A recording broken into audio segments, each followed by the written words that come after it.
देश नीति, केवल सच्ची और पक्की खबरें।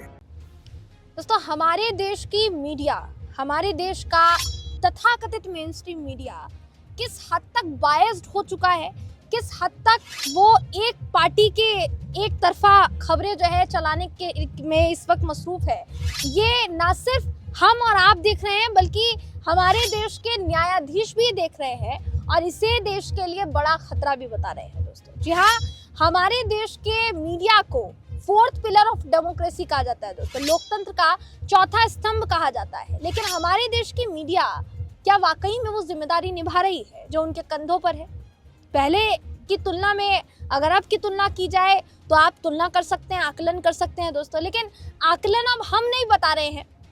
जो नतीजा बताया जा रहा है वो खुद देश के न्यायाधीश बता रहे हैं कि कौन से न्यायाधीश ने इस बार टिप्पणी की है मीडिया पर, ये आपको इस खबर में मैं बताने वाली हूँ। दोस्तों, आखिर तक इस वीडियो को जरूर देखिएगा।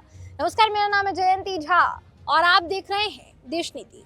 दोस्तों, इस वक्त बिना देर किए आपकी स्क्रीन पर इंडियन एक्सप्रेस की वो खबर है जिसका जिक्र मैंने शुरुआत में किया है, जिन्होंने इस पूरे मामले पर खासकर मीडिया को, फोर्थ पिलर ऑफ डेमोक्रेसी को लेकर एक टिप्पणी की है। दोस्तों, बड़ी टिप्पणी की है। उनका नाम है सुप्रीम कोर्ट के पूर्व जस्टिस रह चुके हैं, फॉर्मर सुप्रीम कोर्ट जज कुरियन जोसेफ। इन्होंने बड़ी बात कह दी है मीडिया को लेकर। इन्होंने साफ तौर पर कह दिया है कि मीडिया की जो जिम्मेदारी है, मीडिया जो लोकतंत्र का चौथा स्तंभ मानी जाती है, वो अपनी जिम्मेदारी को ठीक से नहीं निभा रही है। अगर वाकई में निभा रही होती तो आज के हालात जो है वो बिल्कुल अलग होते। आप खुद समझ रहे होंगे दोस्तों कि हमारे देश में हम और आप सोचेंगे कि इन मुद्दों को तो कम से कम हमारे देश का मीडिया उठाएगा, लेकिन फिर क्या होता है?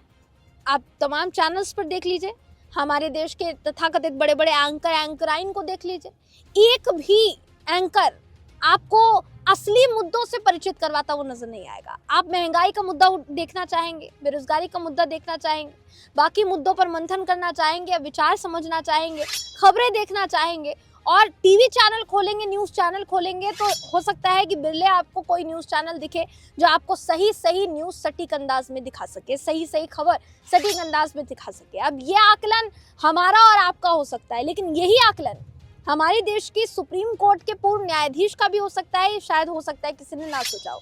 इस लिहाज से ये जो टिप्पणी है ये बहुत अहम मानी जा रही है। देखिए, उन्होंने क्या कहा है। उन्होंने कहा है कि it has failed to defend democracy, the constitution and truth. वो कहते हैं साफ तौर पर कि जस्टिस जोसेफ, जो कि रिटायर्ड है, does not find any fearless and truthful version of the fact coming out, and the greatest blow to democracy is that the fourth pillar has failed the country। ये वो साफ तौर पर कह रहे हैं कि लोकतंत्र के चौथे स्तंभ के तौर पर मीडिया फेल हो गया है।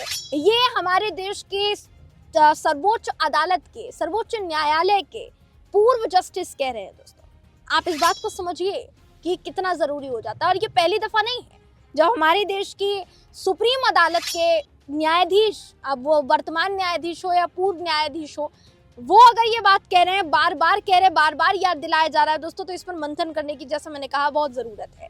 और मीडिया का हाल क्या हो गया ये तो आप समझ ही रहे हैं। किसान आंदोलन को मीडिया आज कवर करने जाता है, वहाँ से उनको उल्टे पांव भगा दिया जाता है। यूपी में बेरोजगार युवा जो लगातार प्रदर्शन कर रहे हैं, वो वहां जाते हैं प्रदर्शन करने के लिए और उनको कवर करने के लिए मीडिया जाता है, तो उनके रिपोर्टर्स को वहां से उल्टे पांव भगा दिया जाता है। तो ये आज की मीडिया की छवि बन चुकी है, जो न्यायालय भी बताने की कोशिश कर रहा है और न्यायालय के अलावा आप जमीनी स्तर पर तो देख ही पा रहे होंगे। दोस्तों, हमारे देश की मीडिया का नाम गोदी मीडिया क्यों रखा गया, ये आप भी भली भांति जानते हैं। देखिए, फिलहाल की अगर बात की जाए, गोदी मीडिया क्यों कहा जाता है देश की मीडिया को? एक पार्टी की एक विचारधारा के साथ आप बिल्कुल लद गए हैं और उसी को पेश करने के लिए, उसी को परोसने के लिए एकदम उतारू हैं, तो आपको निष्पक्ष पत्रकार कैसे कहा जाए, ये सवाल उठता है। देखिए, अभी के दौर में सबसे ज्यादा जरूरी है दोस्तों आम मुद्दों को उठाना। ईडी, सीबीआई, इनकम टैक्स, इन सबकी रेड सिर्फ विपक्षी पार्टियों पर क्यों? ये हमारे देश का मीडिया आपको बताएगा क्या? अभी यूपी में पेपर लीक हुआ, शुरुआत में हर मीडिया चैनल ये कह रहा था कि पेपर लीक नहीं हुआ है, बाद में जाकर यूपी की सरकार को जब बैकफुट पर आना पड़ गया और ये बताना पड़ गया कि हाँ पेपर लीक हुआ है और हमने अभी के एग्जाम को रद्द कर दिया, दोबारा एग्जाम होंगे, तो फिर मीडिया जो है दोस्तों सारी चीज कवर अप नहीं कर पाया, डैमेज कंट्रोल नहीं कर पाया और अंत में ये बताने पर उतारू हो गया कि हमने वो मुद्दा उठाया था, इसलिए सरकार जो है बैकफुट पर आई और सरकार ने इतना बड़ा फैसला लिया है। मतलब आप ये समझिए कि हर मायने में स्तर जो है उसको बिल्कुल नीचे गिरा दिया गया है। अब सुप्रीम न्यायाधीश जो है वो ये बात कह रहे हैं, सुप्रीम कोर्ट के रिटायर्ड जज ये बात कह रहे हैं, तो इस बात में कुछ तो वजन होगा। दोस्तों आप इस पूरी खबर को कैसे देखते हैं, आपकी क्या राय है, कमेंट करके हमें जरूर बताइएगा। अगर आपको ये वीडियो पसंद आया हो तो वीडियो को लाइक कीजिए, शेयर कीजिए, चैनल को सब्सक्राइब करना बिल्कुल भी ना भूलें। फिर मुलाकात होगी आपसे अगली वीडियो में, तब तक के लिए नमस्कार। आपका एक सब्सक्राइब हमारे लिए महत्वपूर्ण है। देश नीति को अभी सब्सक्राइब करें और बेल आइकन को दबाना ना भूलें।